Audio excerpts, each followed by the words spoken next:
Hello my friends, welcome back to yet another recap video. We are cruising along with these suckers. We left off in August of 2024 in the last video. I have filmed several of these and there are a bunch you can go back and watch dating all the way back to like 2023. I have a whole playlist of those, you can go check them out. I will leave a link, but this one is beginning in September 2024. I have loved filming these, and just your very quick spiel on what these are.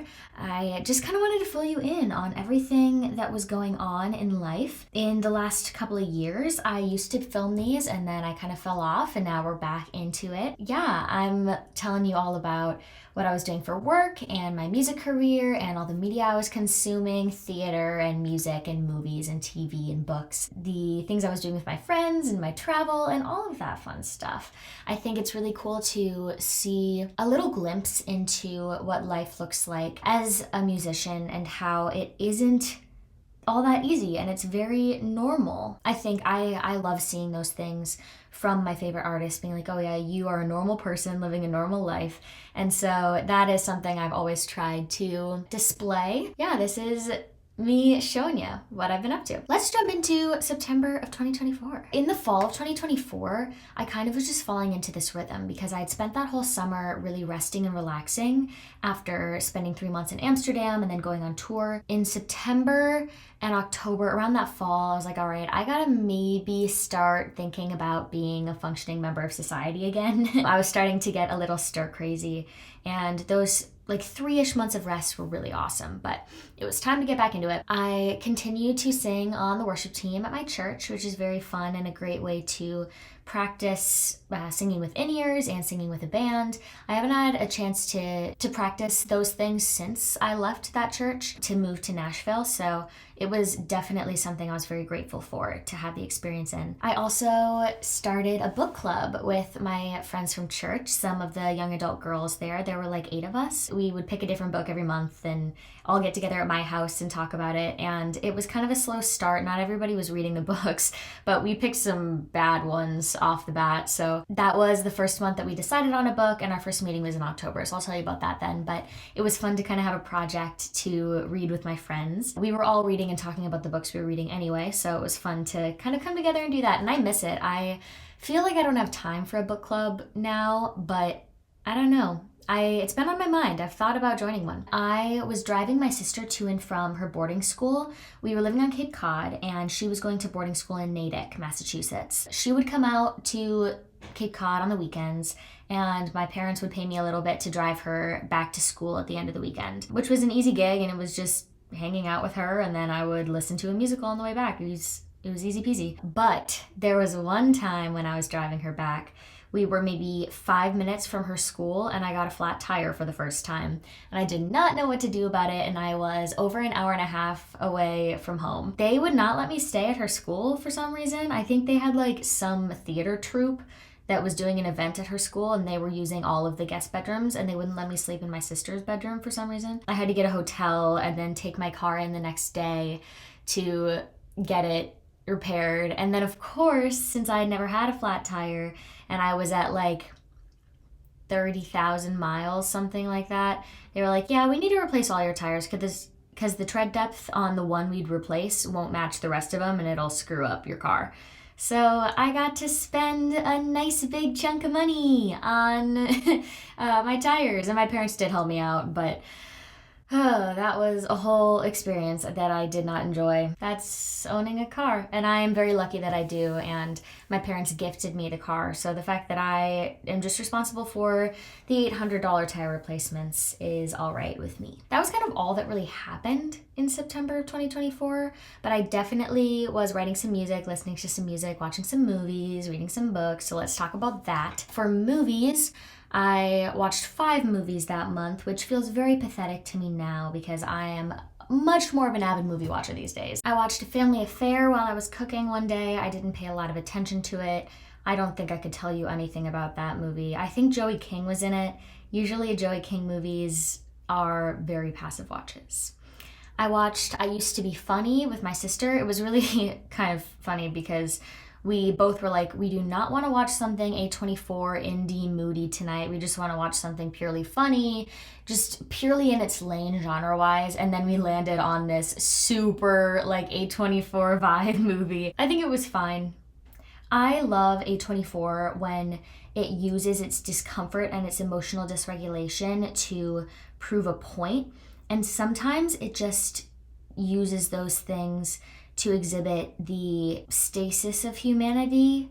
I don't know. I'm kind of pulling words out of my butt right now. That felt like that kind of movie where it was just like, this is the way life is. I prefer when it has some kind of real meaning it's trying to convey, like Lady Bird, The Florida Project, Moonlight, those kinds of things. Happiness for Beginners, that was just like a random rom-com. It was like a camping retreat rom-com. I couldn't say it was good, but I was so in the mood for exactly what that movie gave me that night, so I had a really good time with it. And then I followed that up with How to Be Single because I was in kind of a rom-com mood, and that one did not do it for me, although it did have the really awesome like romanticizing a New York apartment that is way unrealistic for what New York is like.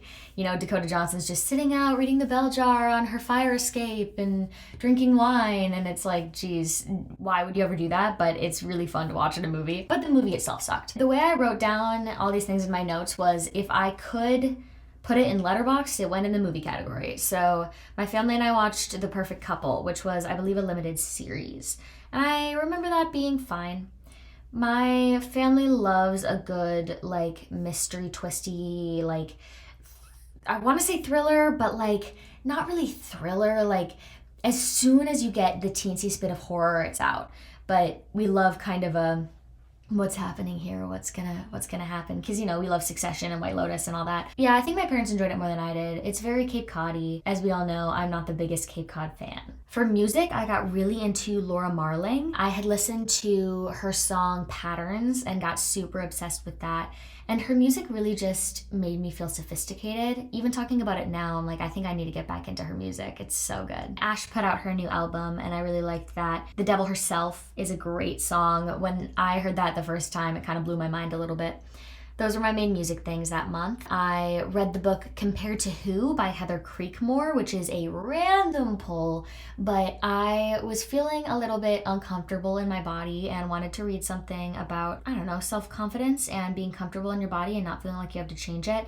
And of course, I think it is a very common experience for everyone to not feel comfortable in their body and want to change it. And I've never really dealt with like an outright eating disorder or anything like that. I've known plenty of people who have, but you know, that whole summer I was working out a bunch and it was great, but I have never really been able to work out with the purpose of just fueling my body and strength. There has always been an element of aesthetic to it for me. That's not very healthy. I go through those, you know, feelings all the time where I'm like, I really just want to look different in my clothes. And I kind of realized that if I am going to be given any element of a platform, even with just the, you know, social media followers I have now, I don't want to perpetuate unrealistic body standards. I want to be someone who can promote body positivity. I don't want to be a role model for anyone who says you need to look a certain way. So I was reading that to try to combat my own perspective before I went out and was sharing that with anybody else. It's still a struggle, but I think it helped me for a brief second. And then songwriting, I wrote 4 songs. I was kind of on fire. I'm wondering if maybe the more boring my life is, the more songs I write. I think it's just really at 2 ends of the spectrum. It either has to be really boring or really exciting, because I haven't written like at all in the last couple months, but I wasn't doing anything in September and I wrote a bunch of songs, so I don't know. But I wrote this song I love. It's called I Hope My Life Is Full of Strangers, and I kind of compiled a few different events that had happened that I've been meaning to write about into one song, where it was just kind of the Sonder thing, similar to the song I talked about, Have a Good Life, where there were all these little flirty interactions I had with people that I will never meet again. There was, you know, a barista in Starbucks once and someone who was listening to my music at a gig, things like that were just so sweet and fun. I wrote this song that was kind of about just hoping that I have a ton of little sweet human interactions with strangers, because I love deep and meaningful relationships, but those little interactions are so much fun too, and just like a delight. I is full of strangers. I hope my life is full of raucous applause and boys that watch me as I look back secretly. I hope my life is full of strangers. I hope my life is full of $5 bills and beautifuls as he leaves, never to be seen.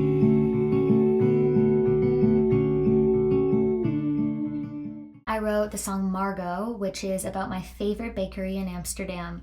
There was this vegan bakery. I've talked about it a bunch. They made the most incredible pastries. They always made me a red velvet latte. They gave me free stuff on my last day. They knew my name. It just was the most precious thing, and I miss it every day of my life. I wanted to write a song about it as if it was a person. Yeah, Margo is still there, but I abandoned Margo. Couldn't reach her if I cared. Not that long ago. No, not that long ago. I love Margo. I wrote a song, Anticipate, which was about the whole Judah and the Lion thing, which I talked about in the last video, where I almost got to open for them. There was a whole competition contest thing, and then I didn't get it, and I had just been feeling so anticipatory for it and really been hoping for the best in it, and it didn't come through. So I wrote this song, Anticipate, about having those hopes let down and really just wishing that I hadn't been strung along as long as I was. It was really the kind of thing I wrote just to help me process my emotions, not because it was any really mind-blowing emotion or revelatory thought. But that's that one. I also kind of threw in a verse about not ever having been in a relationship and anticipating that as well. So I think about that verse more than the other one. I love you so I trust you. It's why I still anticipate. But surprises are a letdown when the party doesn't land. You don't have to tell me. You don't have to tell me yet. But excitement turns to madness if you haven't got a plan. And then I wrote this song, Up and Over, that I love, and that one is up on my YouTube. That one is about Little John on TikTok. He is the dude, the fake dude that turns like closets into apartments, livable apartments.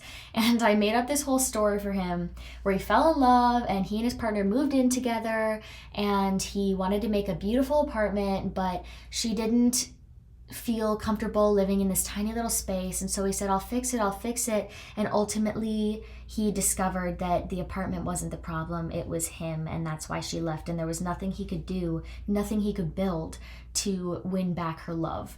And I don't know where this came from, but I just love this song because it's so silly, but it's so good. It's kind of like my song Albert Heijn, where it was a whole love song about a grocery store. I love turning such menial things into heart-wrenching songs, so I love that one. That's a great one. Every single screw I use for you, every piece of wood hammered into, every hour spent to build a home, worth it if I could make you feel known. Every piece of steel used to expand, worth it if I get to hold your hand. Every piece of glass I look into, worth it if I look and I see you. All right, let's move on to October of 2024. That month was a little bit more busy and fun. I got to go to LA with my parents, my sister, and some of our family friends, Keith and Ann Lynn. That was super fun. There was, I think, a football game that they wanted to go to, and so we all went together. That's a very unusual place for our family to go. If we're gonna go on a trip, it's gonna be New York. We've done a couple trips to the Caribbean, and then if I'm gonna pick somewhere, it's gonna be in Europe. We have only done that once or twice since COVID, but wow, my privilege is showing right now.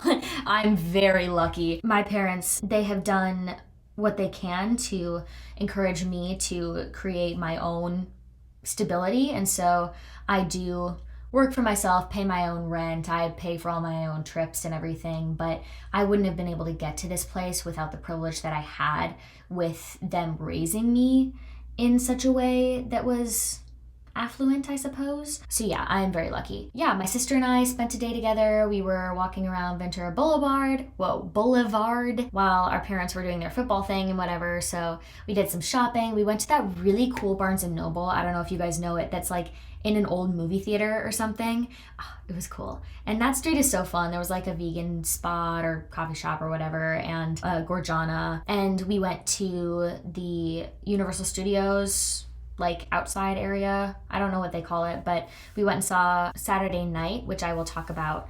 But that was really fun to see together. And it was cool to see that theater because they have like a bunch of costumes from movies and stuff in there. I went to Craig's with my sister, my mom, and Ann Lynn. That was great. We had a good time. But the highlight of it was they had a massive sundae that is supposed to be for like celebration, birthday, whatever. But it was entirely vegan.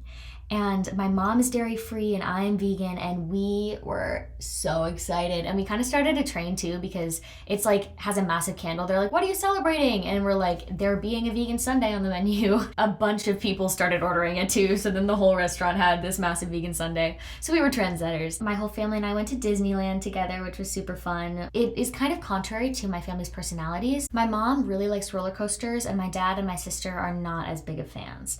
And my sister had been okay with some roller coasters after going to Disney World in January. My mom just really likes it, so it was so fun to spend the whole day together. And then I love just speed running a ride at the end of the night before everything closes. And so my mom and I took our final moments. My dad and my sister were tired, so we went to Space Mountain and we rode it 3 times in a row right before the park closed. And we were so dizzy. It was so fun. I love riding it until I like can't walk. And that normally is like 3 times. And we'll just single rider it, so you can just go through and through and through, and you're getting really screwed up. It's so fun. Originally, I was just gonna head back, but I got an invitation to play at the show that one of my really good friends, Charlotta, her church was hosting. Someone at her church remembered that I had played there on tour, and I don't know if they thought I lived in California or what, but they asked if I would want to play. Living in Massachusetts, that was such a long shot, but I was already there. It actually happened to be like the day after I would have played the Judah and the Lion concert. And I was like, I need some kind of conciliatory thing. And it gave me an excuse to go hang out with Rachel and Charlotta. Rachel drove down to Riverside and we all stayed at Charlotta's house. Yeah, Rachel and I went over to Biola for a little bit and saw our good friends Liz and Nick. And we all just kind of hung out together. It was really good to have that time with them to feel better about not getting that concert. And then I played this little show, and it was super tiny, but really good people. And they had some like coffee cart truck thing where they had matcha on tap, oat milk matcha on tap. I couldn't believe it. And it was really good too. I didn't even need like a berry, strawberry, anything, which I normally need in my matcha. I think I probably got more one-on-one attention that way than I would have gotten with the Judah and the Lion concert. I'm just trying to make myself feel better. I'm trying to console myself. But there will be opportunities down the road, and I'm glad I had something and that I got to see my really good friends. And at the end of the day, it needs to be about people more than it is about opportunities. I also definitely was playing some more gigs on Cape Cod. I played the Songbird Collective again. It was a Halloween show, and I played Doomsday by Lizzie McAlpine. It was awesome. I believe that's actually up on my YouTube if you want to check that out. But yeah, that was a really wonderful community too that really appreciated small artists. It's flourishing now. They're doing it all the time. Lily Raposa is a beast. So if you're on Cape Cod, go check it out. But that was fun. And then I was definitely playing at Bread and Roses a bunch still, and I missed that because I missed the constant practice of playing my music and the vegan food. October 31st, Halloween, was my first day working at Trader Joe's, and I worked at Trader Joe's for like 4 or 5 months, which was a really fun side quest. It was difficult because it was like a 30-minute drive from my house, and that was all I could find, the only place that would hire me on Cape Cod because it was the off season, everything was closing. But it was really, really fun. It didn't pay too bad, All the people there that worked there were really cool. I had lots of great conversations. It was really fun to be the Trader Joe's employee that's always chatting it up with the people who come through the register. And now I know all the secrets about Trader Joe's. It's a really fun, like, 2 truths and a lie thing, even though everybody knows I worked there. I talk about it a lot, and I'm still very loyal to Trader Joe's. Yeah, so we had our first book club meeting that month, and we read Stranded by Sarah Goodwin. I could get on a soapbox about that book. One of my friends picked it because it was on Kindle Unlimited. I think that's what that's called. That was good for a lot of the people that were in the book club. They all had Kindle Unlimited. And I, for one, could not find the book for the life of me. So that was the first red flag. But it had great reviews. And so we were like, okay, we'll give it a shot. And I read all of it, and one other girl read maybe a quarter of it, and then nobody else read any of it. And so the whole book club was just the 2 of us trying to explain to everybody what a dumpster fire this book was. I am so sorry to Sarah Goodwin. I hope she never knows who I am. Oh my gosh. It was like a reality TV thing where they like all go live on an island and then they forgot about them or something, and like nobody ever came back for them. The whole book is just like talking about different kinds of mushrooms and then like people fighting, like cat fights. It was so bad, so difficult to get through. That was a bad book. Would not recommend at all, but it was kind of funny to talk through it with all my friends, but please don't read it. It sucked. That month I also read The Audacity to Be You by Brad M. Reedy, and that was a book that my mom's therapist recommended to her, and she bought a copy for every one of my family members to be like, you guys have to read this. And so I did, because if someone buys me a book, I'm gonna read it. It was tough. I am a Christian, but I'm very open to learning about other beliefs and even implementing different strands of belief into my own belief. I consider myself a liberal Christian, and so I'm always looking for everybody's different perspectives, even if I don't agree with them. And that's kind of what I was doing with this one. I was like, I'm sure I'm going to find some truth in here, even if it's not largely what I believe. It was like, I don't know, very contradictory to my personal beliefs. And I mean, if that's how you want to base your life, then you should do it. Good on you. But I really struggled with it, and I was kind of like, Mom, some of these things are very antithetical to what I know you to believe. And when I finished the book, I was talking to her about it. She's like, oh yeah, I never finished it. I read the first third, and then I was like, this is horrible, and I stopped. I was like, Mom, why did you buy the book for all of us and make us read it? This is stupid. So I don't know. The saving grace for me was that the author liked musicals, and he was relating every emotional thing to a musical, so that made me happy. But that one just was not for me. I shouldn't say it was bad. I don't think it was bad. It just personally, there was not anything that I felt I could glean from it. I would like to say that's a strong statement coming from me, because I can glean truth in most anything. Those were the 2 books I read, so it was kind of a dud month for books. For music, I think Lizzie McAlpine put out her deluxe version of her new album somewhere around there, and I got really into Force of Nature. I think I was like, I just really need to obsess over a song right now. And that was what I picked, and then I did. I got really obsessed with it. And I think it actually ended up being like my #1 song that year, or very high up there. Yeah, and then I also got really into Ryan Beatty that month. I love Cinnamon Bread. And then movies.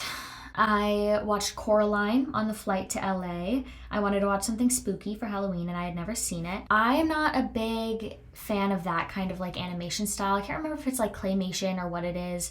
It doesn't totally do it for me, but of that kind of movie, Coraline is probably one of my favorites, if not my favorite. But I kind of expected, everybody talks about how terrifying it is, and I didn't find it that terrifying, but maybe I lack like emotional experiences to back that up.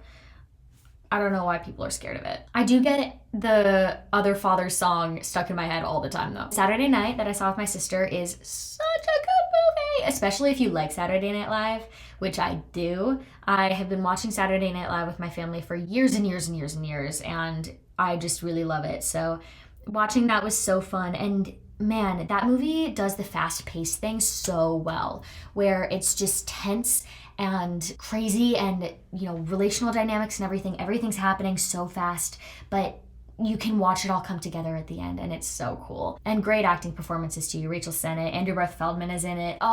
Nicholas Braun is in it. Yeah, great movie. I watched Beetlejuice for the first time as well.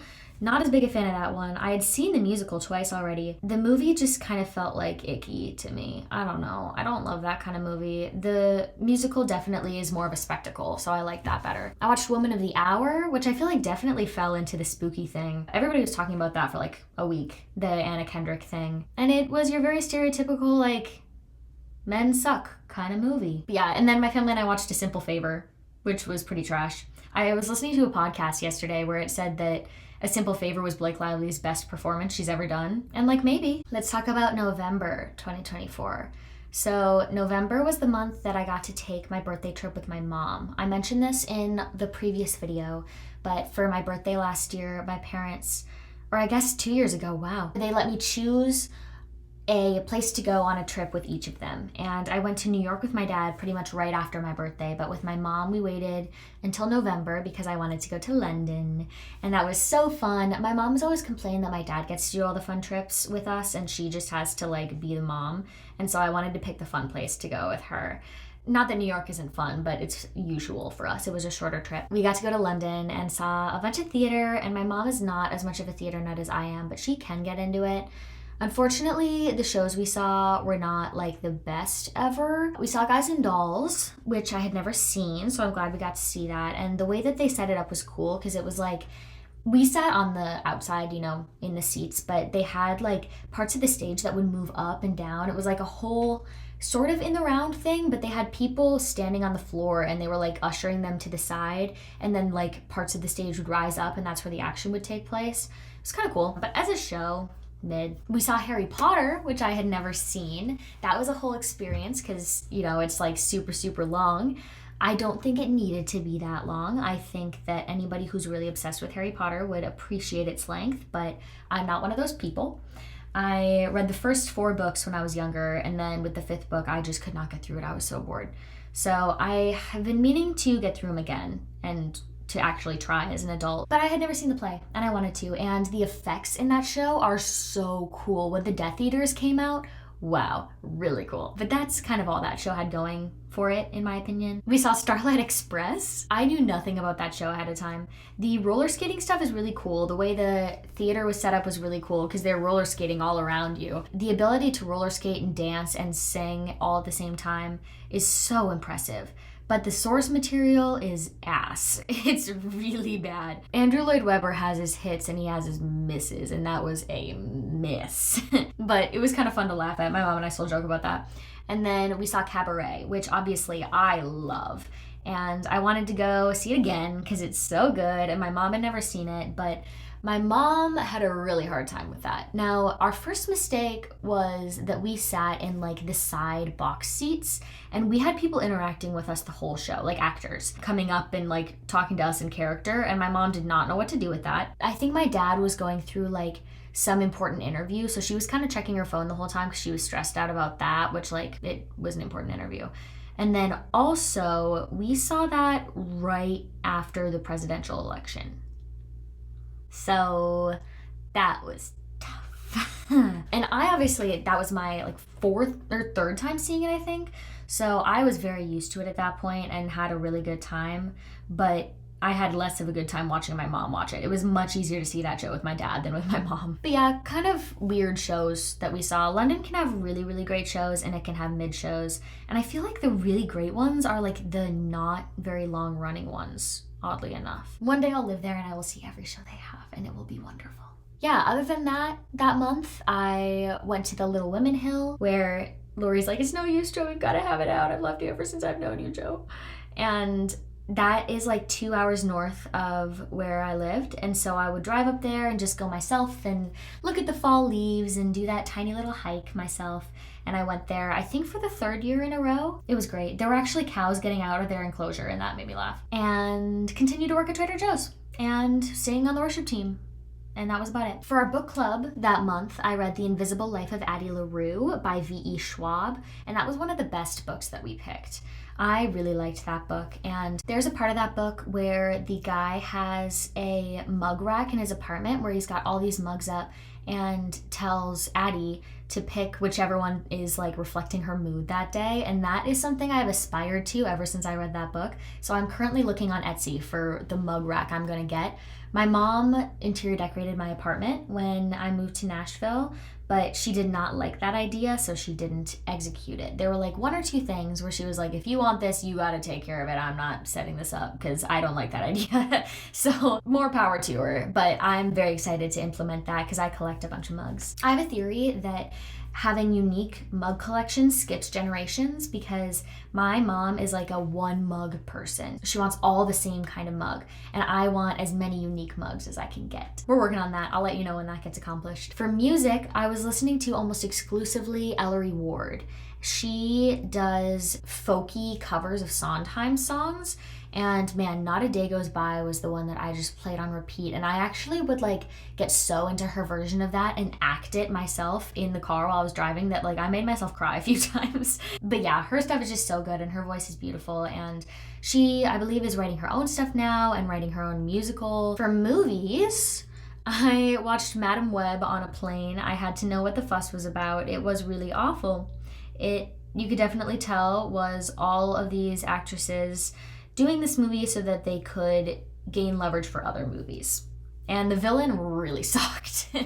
That's all I remember from it, though. I watched Wicked Little Letters on a flight as well. That was I don't remember her name. Olivia Colman movie. I think that was fine. Oh, and the one chick from Hamnet was in that too. And then that was when I saw Wicked for the first time. I drove from Cape Cod to the nearest IMAX theater, which was in Providence, Rhode Island, because I had to see it in IMAX. I went with my sister and I just sobbed the entire time. The last 20 minutes, I was like a heaving mess, like and my sister was like in the bathroom. She's texting me like, I'm not feeling well, can we go? And I didn't see my phone. I was just gone. But I loved it. It was great. I was really nervous at first about that because it was the first Broadway show I ever saw. Very near and dear to my heart. But I was really a fan, mostly because of John Chu's direction. And then I watched Saturday Night again with my family because my parents hadn't seen it yet and they really liked it too. And we watched Planes, Trains, and Automobiles, probably for Thanksgiving. My dad loves that movie. He loves Steve Martin. He probably made us watch it. I don't know. I've seen it a bunch. I don't really like it. It feels very dry to me. And then why don't we just cruise through December 2024 while we're at it? Not much different in December. I was still doing Trader Joe's. I was still singing on my church's worship team. I sang for their Christmas services, of which I believe there were like 8. So we were really going, but that was so special. And during the breaks that we had, we all like sat in the green room together and we watched movies, and it was just like a sweet community moment. So that was good. Getting to like sing Silent Night with the whole candlelit thing, oh, it was an honor. I also went to this end of the year praise night thing, which is one of the best ways that I've ever rung in the new year. I'm kind of superstitious about how I ring in the new year. Worshiping, journaling, whatever, for like 2 hours right before the new year was really, really cool. I watched a ton of movies, which I always do in December, because, you know, you're chilling out more and you're having Christmas movies on in the background, so there were a ton. My family and I watched this very short docuseries. I think it was a docuseries. I don't think it was just a documentary, but it was Cold Case, Who Killed JonBenet Ramsey. My family and I think I mentioned this, we'll get into like a Dateline kind of vibe sometimes, and that was one of those. I don't remember what we decided about JonBenet Ramsey. And then in a similar vein, we watched Who Killed Santa, a Murderville mystery, which I think I've talked about before, but Murderville is this TV show with Will Arnett where he has a script and they have to solve this outlandish murder, and he brings on these celebrities, but they don't have a script. So the celebrities are just kind of playing along, and it's so funny. And the Christmas episode is the best out of all of them. I wish I could watch it again for the first time. It's so, so funny. We watched Nate Bargatze's Nashville Christmas. I remember not caring about that at all, but my parents really like Nate Bargatze, so there you go. We watched Spirited, which is the Will Ferrell and what's his face? Ryan Reynolds. And that was really fun the first year, and then got progressively worse and older every year after that. It's still fine. Some of the songs are bangers, but my parents just sing it constantly at Christmas, and I'm getting over it. We watched Elf, of course. That is my favorite Christmas movie. I love it, and I quote it all the time. I'm always saying, bye, buddy. Hope you find your dad. We watched The Holdovers, which is a wonderful movie. It's a little depressing, so you have to be in the right mood for it, but we do need some more non-kitschy Christmas movies, so that does the job. We watched A Charlie Brown Christmas, of course. I always forget how much I love Charlie Brown until I watch Charlie Brown, and it's just the most charming, perfect thing. It's so good. Of course, the Guardians of the Galaxy Holiday Special. I love watching that one too. I'm the only one in my family that likes that, but I follow Marvel, and I just love the outlandish concept. It was such a one-off random thing that they did, but it's great. We watched Carry On. That came out that year. That was the Taron Egerton movie and Jason Bateman. As a movie, meh. My dad liked it because he travels a lot. I liked it because I like Jason Bateman in Arrested Development, and I find Taron Egerton very attractive. And then we watched Vacation, which was the Ed Helms movie, and I hate that movie. I hate any just like disastrous shit show movie. It doesn't do it for me. I don't like it. My family really liked it though, so they always want to watch it again, and I always am like, please do not turn this on. For books, I read Pretty Things by Janelle Brown. That was our book club pick, and my friend was like, it has the most insane plot twist ever, and I saw it coming. So, I don't know. I'm just chasing the insane plot twist thing. The last one that really shocked me was in Job, the play. I also was very shocked by Memento, the Nolan movie. I don't know. I just feel like all the plot twists are the same. And it's kind of more about, do you expect there to be a plot twist or not? And I'm just waiting for another plot twist to really shock me. But that was our book for that month. It was okay. For music, I was listening to Innkeepers by Penny and Sparrow a bunch because that always just feels like December to me for some reason. I love that song. It just is so beautiful. I'm still deciphering the lyrics, but I love that about it. I also, of course, was listening to a bunch of Leslie Odom Jr. because I love his Christmas albums. Those are my favorite Christmas albums. And then I got really into the C Rose EP, which I think was also a repeat. The one that has Funny on it. That's my favorite one. Funny how it disappears the second you give in. Oh, I did write down some TV shows this month, and for good reason, because I was watching Bridgerton with my mom, which is probably a crazy show to watch with your mom, but that's fine. I think I'm going to wait to watch the new season because I want to read the books. I've been trying to read the book before I see the movie more. So I probably will do that. But that was fun. And it was, Jonathan Bailey. I like him better in Wicked, but I like him most on stage. I watched Severance. I had never seen the first season, and since the second season was about to come out, I watched the first season. And oh my gosh, it's just such a great show. I don't need to convince you. Everybody knows it. But Severance is so good. So it was very fun to watch that. It made me a little scared of being alive, but that's okay. I wrote one song that month, and I don't want to tell you too much about the backstory there. I had this dream in December that I was at my own wedding, and I was sitting at like the table with my new husband. We hadn't signed the official papers yet, but we had gone through with the ceremony. We were at the reception. We said I do, but we hadn't legally, signed off.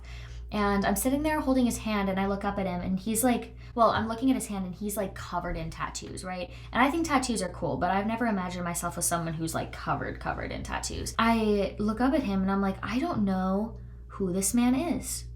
This is so weird, which of course you wouldn't think that's crazy in a dream. I had the feeling that yes, I had dated this guy and said yes to marrying him, and we had gone through engagement and planned a wedding, but I didn't know who he was.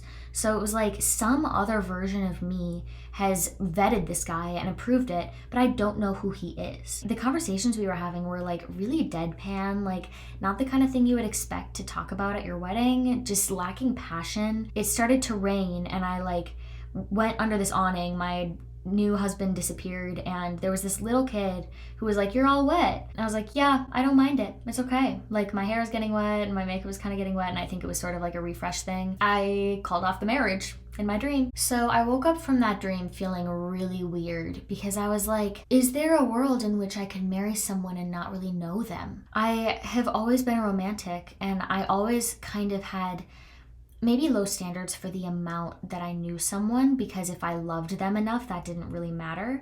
But it made me realize you can really get close to someone and not know them at all. And obviously it was fake, it wasn't real, but it just started to make me very confused. Separate thing we're not going to talk a ton about, but I was getting some attention that I didn't really want. That was making me feel weird as well because I had to do a little rejection moment. I have not had to really do that before, so that was weird. And so I wrote this song, Wish I Wasn't Her, talking about how I wish I didn't have to do that and that attention had been directed elsewhere. And that also was fueled by that dream too. So I had kind of a weird month after I dreamt that, because it really screwed up how I felt about love.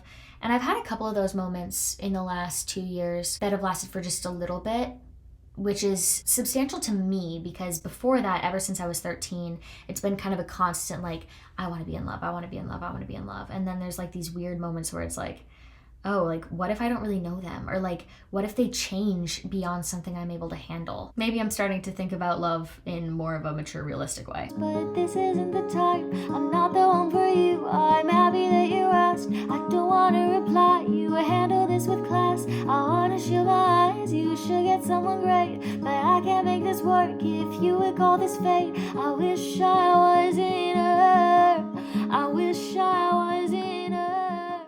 That was December, so that's where we're gonna stop for this video. We got through 2024, and then in the next video we get to start on 2025, yay! As always, thank you for watching and coming along this journey with me. Let me know if you have questions or anything you want to hear about in the coming months.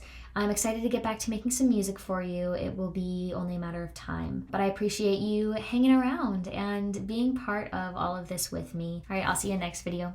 Bye!